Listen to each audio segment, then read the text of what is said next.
বন্যা মোকাবেলায় এই মুহূর্তে সর্বোচ্চ অগ্রাধিকার বলছেন প্রধান উপদেষ্টা। জানাবো নোয়াখালীর পানি ঢুকছে লক্ষ্মীপুরে। কুমিল্লায় বন্যা পরিস্থিতির অবনতি, 14 উপজেলার 118 ইউনিয়ন প্লাবিত। এদিকে কাপ্তাই হ্রদের বাঁধ খুললে প্লাবিত হতে পারে চট্টগ্রামের 4 উপজেলা। এবং সর্বশেষ জানাবো ভারতে পালানোর সময় আওয়ামী লীগ নেতা পান্নার রহস্যজনক মৃত্যু। দর্শক শুনছিলেন সংবাদ শিরোনাম, এখন বিস্তারিত। কুমিল্লায় বন্যা পরিস্থিতির অবনতি, 14 উপজেলার 118 ইউনিয়ন প্লাবিত। স্মরণকালের ভয়াবহ বন্যায় ডুবেছে দেশের দক্ষিণ পূর্ব প্রান্তের জেলা কুমিল্লা। গোমতী নদী তীরে ভারতের ত্রিপুরা থেকে আসা ঢলের পানিতে বন্যার ব্যাপকতা বৃদ্ধি পাচ্ছে এই জেলায়। ক্রমেই অবনতির দিকে যাচ্ছে কুমিল্লার বন্যা পরিস্থিতি। ক্ষণে ক্ষণে নতুন নতুন এলাকা প্লাবিত হচ্ছে। কার্যালয়টি জানিয়েছে 17টি উপজেলার মধ্যে চান্দিনা, হোমনা এবং মেঘনা উপজেলা বাদে বাকি 14টি উপজেলা তলিয়েছে বানের পানিতে। এসব উপজেলার 121টি ইউনিয়ন, পৌরসভা এবং ওয়ার্ডের শত শত গ্রামে বন্যার তীব্রতা ছুঁয়েছে।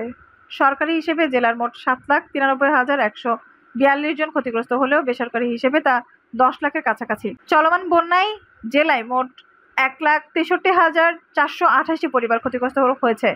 জেলা ত্রাণ ও পুনর্বাসন কর্মকর্তার কার্যালয় সূত্র জানিয়েছে, জেলা জুড়ে 724টি আশ্রয় কেন্দ্রে 55,000-এর মতো বানভাসী মানুষ আশ্রয় নিয়েছে। তাদের মধ্যে 20,292 জন পুরুষ, 22,197 জন নারী, 12,505 জন শিশু ও 281 জন প্রতিবন্ধী আশ্রয় নিয়েছে। অপরদিকে উজান থেকে নেমে আসা পানির প্রবাহ না কমায় দিন দিন নতুন নতুন এলাকায় পৌঁছে যাচ্ছে বন্যার পানি। দুদিন ধরে বৃষ্টিপাত না হলেও বন্যার তীব্রতা কমেনি। নিম্ন অঞ্চলে হু হু করে ঢুকছে বাদামি রঙের ঘোলাটে পানি।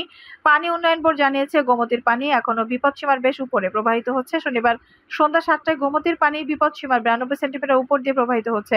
ঘন্টায় 1 সেন্টিমিটার করে কমছে নদীটির পানি। গত বৃহস্পতিবার রাতে গোমতীর বাঁধ ভেঙে লোকালয়ে পানি প্রবাহ বৃদ্ধি পাওয়ায় নিম্ন অঞ্চলে পানির প্রবাহ বেড়ে একটু করে কমেছে গোমতীর পানি। বৃহস্পতিবার রাতে গোমতীর বাঁধ ভাঙার সময় নদীটির পানি বিপদসীমার সর্বোচ্চ 134 সেন্টিমিটার উপর দিয়ে প্রবাহিত হয়েছিল। গত 42 ঘন্টায় পানি কমেছে 42 সেন্টিমিটার। পানি উন্নয়ন বোর্ড কুমিল্লার নির্বাহী প্রকৌশলী খান মোহাম্মদ ওয়ালিউজ্জামান ঢাকা পোস্টকে বলেন, গোমতীর পানি এখনো বিপদসীমার বেশ উপর দিয়ে প্রবাহিত হচ্ছে। আমরা খুব ঝুঁকিপূর্ণ অবস্থায় আছি। পরিস্থিতি উন্নতি হতে সময় লাগবে। সবাইকে সম্মিলিতভাবে পরিস্থিতি মোকাবেলা করতে হবে। জেলা ত্রাণ ও পুনর্বাসন কর্মকর্তা আবিদ আলী ঢাকা পোস্টকে বলেন, জেলায় ক্ষতিগ্রস্ত মানুষের জন্য সরকারিভাবে 1,800 মেট্রিক টন চাল বরাদ্দ দেওয়া হয়েছে। এছাড়া নগদ 45 লাখ অর্থ বরাদ্দ দেওয়া হয়েছে। কুমিল্লার জেলা প্রশাসক খন্দকার মুশফিকুর রহমান বলেন, জেলার একজন ক্ষতিগ্রস্ত মানুষও যেন অভুক্ত না থাকে সে অনুযায়ী কাজ করছে জেলা প্রশাসন। কাপ্তাই হ্রদের বাঁধ খুলে প্লাবিত হতে পারে চট্টগ্রামের 4 উপজেলা। বর্ষা আসলে চট্টগ্রামের মানুষের মনে উকি দেয় কখন খুলবে কাপ্তাই হ্রদের বাঁধ।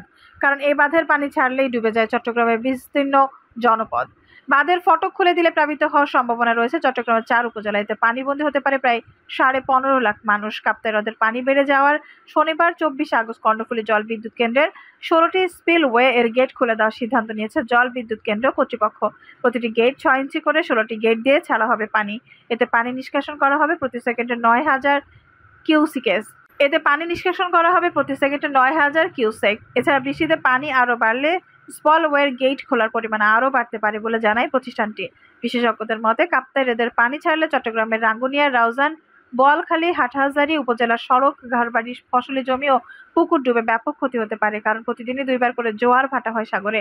জোয়ারের সময় বঙ্গোপসাগরের পানি উজানে উঠলে এবং বৃষ্টির পানি হ্রদের পানি একসঙ্গে কর্ণফুলী ও হালদা হয়ে সমুদ্রে নামতে না পারলে পানি উপচে প্লাবিত হতে পারে আশেপাশের এলাকা। এদিকে কয়েকদিনের ভারী বৃষ্টিতে ইতিমধ্যে রাউজান ও ফটিকছড়ির বিভিন্ন এলাকা প্লাবিত হওয়ার হ্রদের পানি প্রবেশ করলে পানির উচ্চতা আরও বাড়তে পারে বলে মনে করছেন সংশ্লিষ্টরা। শুধু তাই নয়, নতুন করে প্লাবিত হতে পারে বোয়ালখালী ও হাটহাজারী উপজেলা। নতুন করে প্লাবিত হতে পারে চট্টগ্রাম জেলার 4 উপজেলা। প্রায় 20,000 হেক্টরেরও বেশি আমন আবাদ প্লাবিত হতে পারে।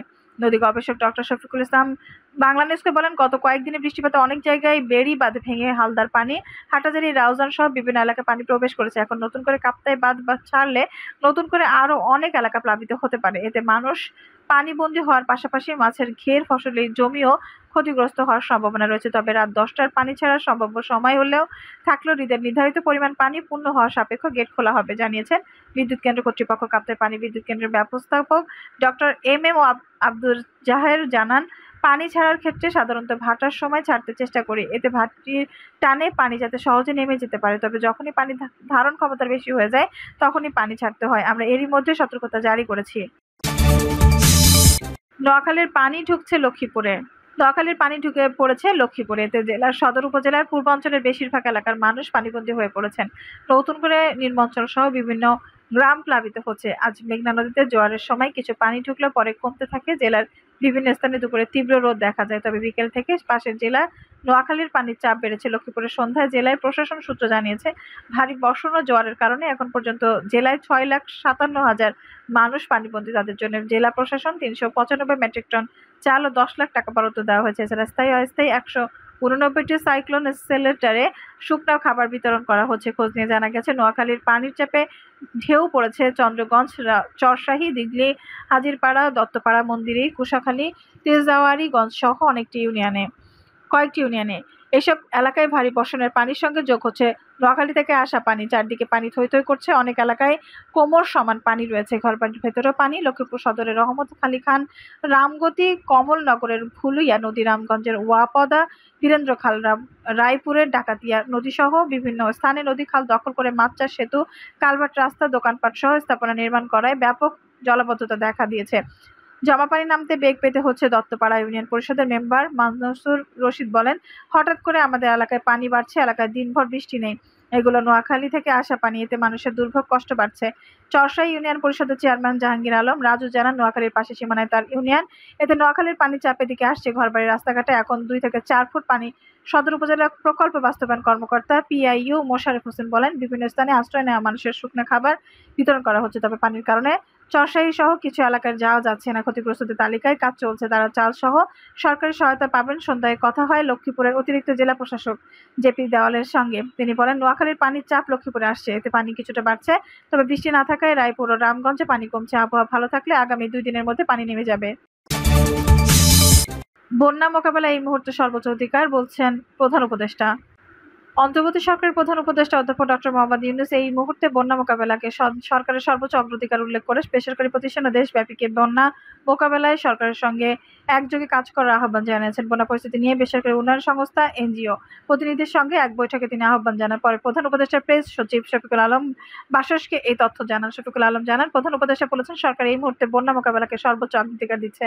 আমাদের অবশ্যই পরিস্থিতি মোকাবেলা করতে হবে। সবাই মিলে এই দায়িত্ব পালনে এগিয়ে আসতে হবে। ডক্টর ইউনূস বন্যা মোকাবেলার উদ্ধার কার্যক্রম ও ত্রাণ বিতরণ সহ আনুষঙ্গিক কার্যক্রমের ক্ষেত্রে সমন্বয় বাড়ানোর উপর গুরুত্ব আরোপ করে বলেন, বন্যা মোকাবেলায় সরকার, এনজিও সহ যারা কাজ করেছেন তাদের সবার মধ্যে সমন্বয় বাড়াতে হবে। সম্ভব হলে জেলা পর্যায়েও বন্যা মোকাবেলার কাজে সমন্বয়ভাবে করতে হবে। প্রধান উপদেষ্টা বলেন, কোটি কোটি মানুষ বন্যা উদ্ধার কার্যক্রম ও ত্রাণ নিয়ে এগিয়ে আসছে। তাদের মহৎ উৎসাহের যথার্থ ব্যবহার নিশ্চিত করা জরুরি। এজন্য আমাদের সবাইকে কাঁধে কাঁধ মিলিয়ে কাজে ঝাঁপিয়ে পড়তে হবে। টানা ভারী বৃষ্টি ও ভারত থেকে নেমে আসা পানিতে স্মরণকালে ভয়াবহ বন্যার কবলে পড়েছে দেশ। বন্যায় বিপর্যস্ত হয়েছে 11টি জেলা। ভয়াবহ বন্যায় পানিবন্দী হয়ে পড়েছে লাখ লাখ মানুষ। বৈঠকে মোহাম্মদ ইউনূস বন্যার পানি নেমে যাওয়ার পরে আরও বেশি কাজ করতে বলে উল্লেখ করে বন্যার পরবর্তী খাদ্য, স্বাস্থ্য ঝুঁকি সহ সার্বিক পরিস্থিতি মোকাবেলার সব পক্ষকে একযোগে কাজ করার আহ্বান জানান। ছাত্র জনতার অভ্যুত্থানের মাধ্যমে দেশে যা দ্বিতীয় বিপ্লব সংঘটিত হয়েছে উল্লেখ করে শান্তিতে নোবেল বিজয়ী অর্থনীতিবিদ ডক্টর ইউনূস বলেন, তরুণরা আমাদের জন্য মহৎ সুযোগ তৈরি করে দিয়েছে। দ্রুত এই সুযোগের সর্বোত্তম ব্যবহার করতে হবে। সরকারের প্রধান আরও বলেন, কেবল বন্যা মোকাবেলায় গুরুত্ব দিলে হবে না, কিভাবে দেশকে বন্যামুক্ত রাখা যায় সেদিকেও মনোযোগী হতে হবে। ভারতে পালানোর সময় আওয়ামী লীগ নেতা পান্নার রহস্যজনক মৃত্যু। ভারতে পালিয়ে যাওয়ার সময় ছাত্রলীগের সাবেক কেন্দ্রীয় সাধারণ সম্পাদক ও পিরোজপুর জেলা আওয়ামী লীগের নির্বাহী কমিটির সদস্য ইসাক আলী খান পান্নার রহস্যজনক মৃত্যু হয়েছে। ইসাক আলী খান পান্নার ঘনিষ্ঠ বন্ধু ও তার বড় ভাই শ্যালক জসিমউদ্দিন খান ঢাকা পোস্টকে বলেন, সিলেটের তামাবির সীমান্ত দিয়ে ভারতে প্রবেশ করছিলেন পান্না। সেখানে মেঘালয় রাজ্যের শিলংয়ের পাহাড়ে তার মৃত্যু হয়। তবে তার মৃত্যু গুলিতে নাকি হৃদযন্ত্রের ক্রিয়া বন্ধ হয়েছে তা নিশ্চিত হওয়া যায়নি। শিলংয়ের একটি থানায় তার মরদেহ আছে বলে আমরা জানতে পেরেছি। ইসাক আলী খান পান্নার বড় ভাইয়ের ছেলে মোহাম্মদ কামরুজ্জামান খান নাদিম ঢাকা পোস্টকে বলেন, চাচা মারা গেছেন, আমরা যাচ্ছি, পরে আপনাকে সব জানাবো। তবে তিনি কোথায় যাচ্ছেন তা নিশ্চিত করেননি।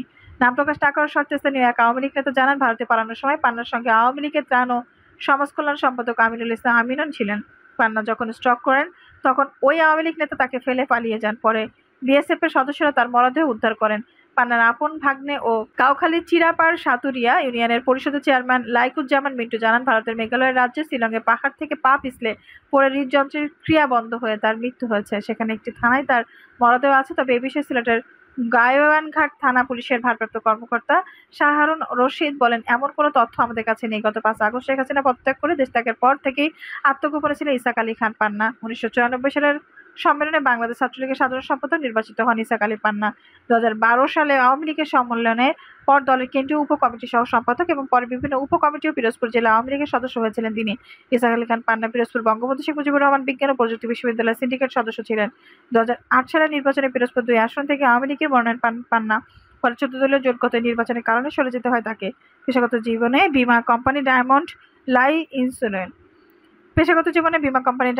ইন্স্যুরেন্স কোম্পানি লিমিটেড চেয়ারম্যান ছিলেন সাবেক এই ছাত্রলীগ নেতা। দর্শক, এই ছিল এখনকার সর্বশেষ সংবাদ। নিউজটি ভালো লাগলে অবশ্যই একটা লাইক দিন, কমেন্ট করতে মূল্যবান মতামত জানান। সবসময় আমাদের পাশে থাকতে সাবস্ক্রাইব করে বেল বাটনটি অন করে রাখুন। ধন্যবাদ।